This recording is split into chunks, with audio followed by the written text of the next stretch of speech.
Selamat datang di Virtual Spoiler. Jangan lupa like, komen, subscribe, dan follow. Chapter 565. Tubuh emas abadi. Hang Xuan melayang di atas pedang bintang dingin surga utara. Namun hawa dinginnya langsung menusuk hingga ke kakinya. Seluruh tubuhnya membeku, dan tak peduli seberapa banyak kui vital yang ia gunakan, dingin itu tak kunjung hilang. Dalam hitungan detik, ia merasakan anggota tubuhnya membeku. Namun, yang membuat hatinya terasa lebih dingin adalah pemandangan di belakangnya. Yung Xiao. Ia melihat Yung Xiao dicengkeram oleh tangan raksasa yang menggenggam erat setelah menggunakan teknik pedangnya. Tidak. Hang Xuan menjerit putus asa, lalu mengayunkan pedangnya untuk menebas iblis. Dengan sekuat tenaga, ia menembus udara korosif di sekitarnya dan membawa Yung Xiao ke sisi lain dengan selamat. Saat mendarat, tubuh Hang Xuan masih terasa dingin hingga ia jatuh ke tanah. Sementara itu, pedang bintang dingin surga utara tetap tertancap di tanah, memancarkan cahaya dinginnya yang menusuk. Tuan Muda Yun, Mei Donger berteriak bersamaan dengan yang lain. Saat melihat Yung Xiao dicengkeram oleh tangan raksasa, tubuhnya melemas, hampir saja ia jatuh ke dalam lorong berkabut. Beruntung, Shangguan Yuyin yang berada di sampingnya dengan sigap menopangnya. Dalam sekejap, mereka sudah mendarat di seberang. Di saat yang sama, pasukan prajurit lokal telah berhasil mencapai tempat aman melalui terowongan asap.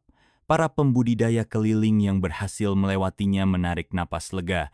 Namun, mereka hanya bisa menyaksikan dengan ngeri saat monster berkepala kacau itu menyerang Yung Xiao dengan liar. Keringat dingin membasahi tubuh mereka. Perasaan takut yang berkepanjangan masih menggantung di hati. Mereka menatap beberapa tangan besar yang muncul dari lumpur. Menyadari satu hal, jika saja Yung Xiao tidak menarik perhatian monster itu dan memicu ledakan, mereka semua mungkin tidak akan bisa selamat. Di sisi lain, mata Tan Dijun membara dengan amarah. Ia menatap tajam ke arah Zhen Deyu dan berkata dengan dingin, "Jika dia mati, kau akan menanggung akibatnya." Zhen Deyu mengerutkan alisnya. Ekspresinya penuh ketidakpuasan. Kenapa? Kenapa aku yang harus disalahkan jika dia mati? Kau hanya ingin menyingkirkan seorang martial grandmaster biasa, bukan? Tan Dijun menatapnya dengan dingin. Itu dulu. Jangan lupa, dia menguasai keterampilan surgawi transformasi kilat. Kau sendiri sudah melihat kekuatannya. Jika keterampilan itu hilang, menurutmu apakah kakak senior akan membiarkanmu begitu saja? Ekspresi Zhen Deyu langsung berubah drastis. Wajahnya menjadi sangat buruk. Sementara itu, Mei Donger tersandung ke arah Tan Dijun, lalu jatuh berlutut sambil menangis. "Tuan Wakil Pemimpin Sekte, kumohon, tolong selamatkan Tuan Muda Yun." Tan Dijun hanya terdiam, wajahnya tampak muram. Sun Jiming juga terlihat sangat cemas. Meskipun di dalam hatinya, ia lebih mengkhawatirkan nasib keterampilan surgawi transformasi kilat yang mungkin lenyap selamanya.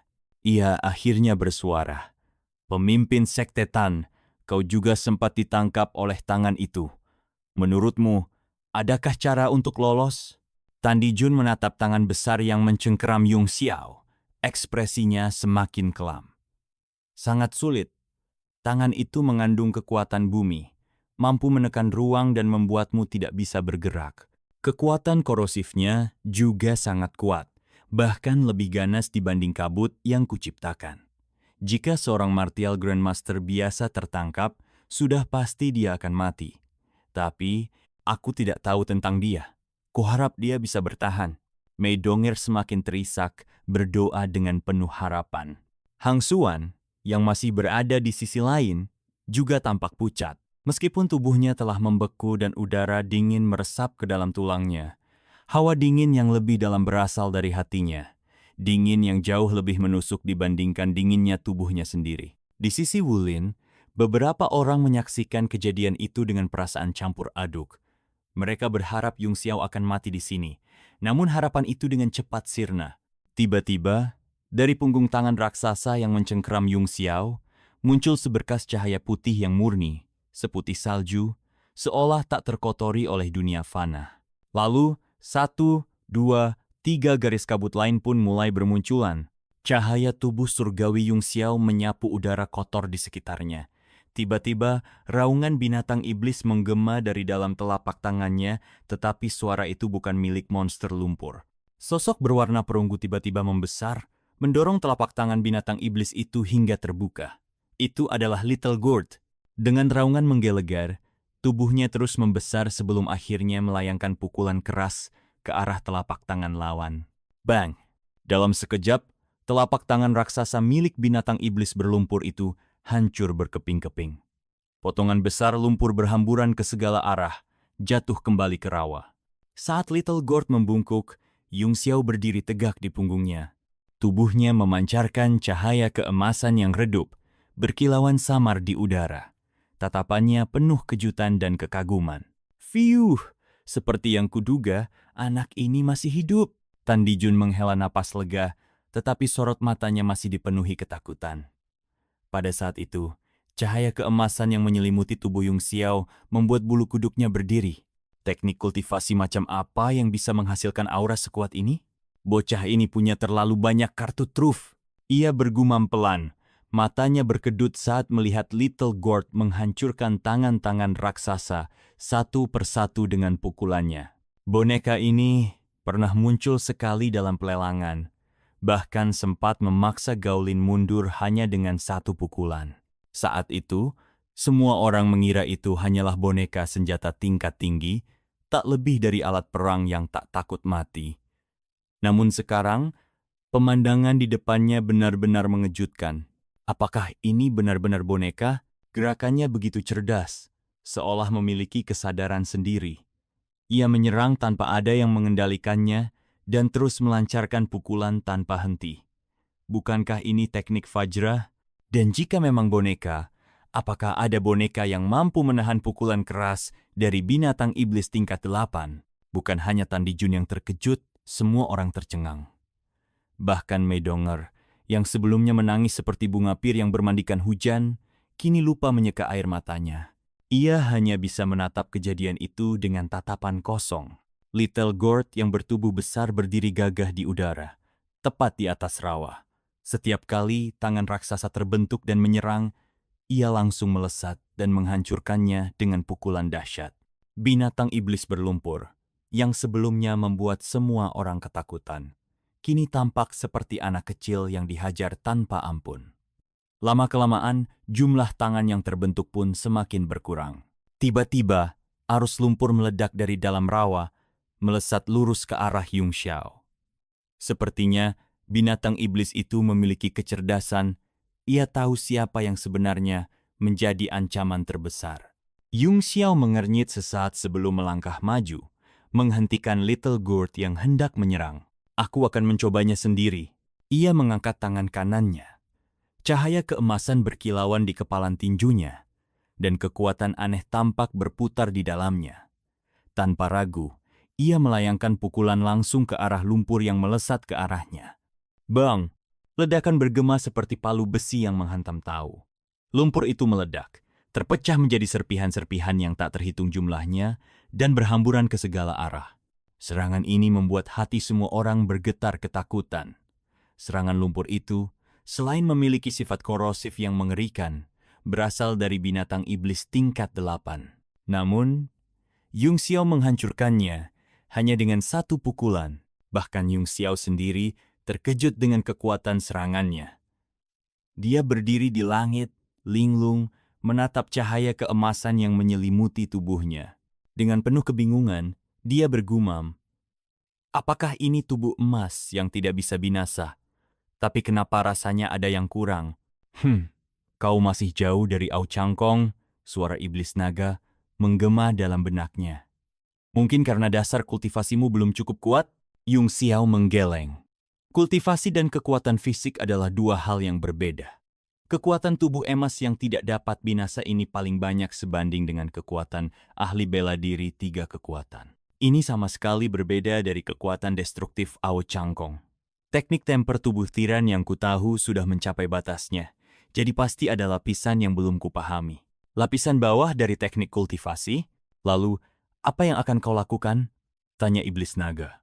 Jangan bilang kau ingin meminta Ao Changkong mengajarkanmu.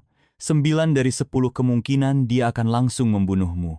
Lupakan saja, kata Yung Xiao santai. Justru lebih baik jika aku tidak tahu. Dewa tahu berapa banyak batu purba yang dibutuhkan untuk menopang tubuhku saat ini. Jika aku benar-benar mengolah tubuh emas yang tidak dapat binasa hingga mencapai tingkat Ao Changkong, aku mungkin tidak akan pernah bisa kembali ke Martial Sovereign seumur hidupku. Di kejauhan, Hang Xuan yang mulai tenang buru-buru memanggil, Tuan Muda Yun, cepatlah kemari. Wajahnya dipenuhi kecemasan, takut sesuatu yang tidak terduga akan terjadi. Namun, Yung Xiao hanya tersenyum santai. Jangan terburu-buru, katanya. Aku bisa menggunakan binatang iblis ini untuk latihan. Kata-katanya membuat semua orang gemetar ketakutan, termasuk Tan Dijun dan Yinglin yang wajahnya seketika pucat pasi. Binatang iblis yang membuat semua orang ketakutan dan berusaha mati-matian untuk melarikan diri, malah ingin dia jadikan target latihan? Jika Yung Xiao adalah Martial Sovereign, mungkin itu masih bisa dimengerti. Tapi kenyataannya, dia hanyalah Martial Grandmaster Bintang 6. Tubuh fisiknya memang baru saja mencapai tubuh emas yang tidak dapat binasa, tetapi ia masih membutuhkan waktu untuk menyesuaikannya. Dari langit, Yung Xiao berteriak lantang, "Tunjukkan wujud aslimu dan lawan aku. Jika aku puas, aku akan melepaskanmu. Tapi kalau tidak, engkau akan mati."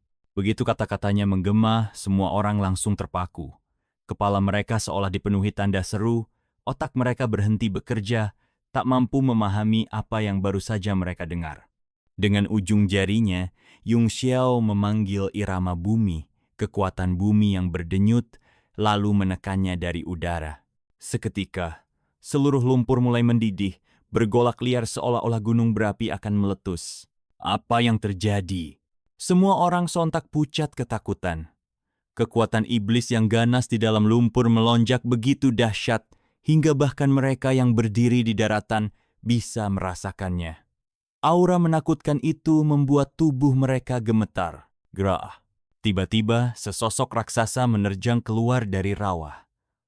Hanya bagian atas tubuhnya yang tampak terbentuk sepenuhnya dari lumpur dengan 12 lengan yang mencuat ke segala arah. Sepasang matanya yang kosong berkilat dengan cahaya surgawi yang aneh, tertuju pada irama bumi yang berdenyut di ujung jari Yung Xiao. Bumi adalah sumber kehidupan, ibu dari segala makhluk. Bagi binatang iblis tipe bumi, kekuatan ini adalah daya tarik yang mustahil untuk ditolak. Begitu menampakkan wujud aslinya, monster berlumpur itu meraung liar dan langsung menyerbu ke arah Yung Xiao.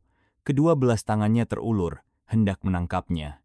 Namun, Yung Xiao hanya tertawa bangga. Hari ini, aku akan melihat sendiri. Apakah tubuh emas Ao Changkong yang legendaris benar-benar tak terkalahkan? Dia menyingkirkan irama bumi, lalu melesat ke depan, langsung menghadapi monster itu. Tinju kanannya terkepal di udara, dan seketika bayangan emas menyilaukan meledak keluar bagaikan matahari yang menyinari seluruh langit. Tubuh emas yang tidak dapat binasa. Kepalan raja yang tidak bergerak. Boom, boom, boom. Kepalan emas yang berputar itu menghantam monster lumpur dengan kekuatan dahsyat. Cahaya keemasan raksasa meledak dari titik benturan, menyapu seluruh area dalam kilauan terang yang menyilaukan. Berdiri tegak seperti dewa perang emas, mata Yung Xiao berkilat dengan cahaya bintang. Dia bergumam, "Sudah hampir waktunya." Dengan satu gerakan jarinya, Little Gourd terserap kembali ke dalam dahinya. Dia lalu melangkah keluar dari pusaran cahaya keemasan, turun ke tanah dengan tenang. Di belakangnya, tubuh bagian atas monster lumpur itu hancur berkeping-keping. Binatang iblis itu meraung kesakitan, mengamuk di dalam lumpur. Suaranya menggema penuh dengan kemarahan dan keengganan yang luar biasa. Meskipun merupakan binatang iblis tingkat 8, ia telah kehilangan terlalu banyak energi dalam pertempuran melawan Sun Jiming dan yang lainnya, lalu ditekan lebih lanjut oleh serangan tanpa henti Little Gourd. Sekarang, ia hanya dijadikan target latihan oleh Yung Xiao. Binatang itu begitu marah hingga terus meraung liar, namun tidak berdaya melakukan apapun. Sementara itu, setelah Yung Xiao mendarat, beberapa prajurit di pantai langsung berhamburan. Mereka lari ketakutan, seolah melihat sesuatu yang jauh lebih menakutkan daripada monster lumpur itu sendiri. Tidak ada yang berani mendekatinya. Dari kejauhan, mereka hanya bisa menatapnya dengan ekspresi ngeri dan penuh ketakutan yang mendalam. Terima kasih sudah mendengarkan Virtual Spoiler. Sampai jumpa di pembahasan berikutnya.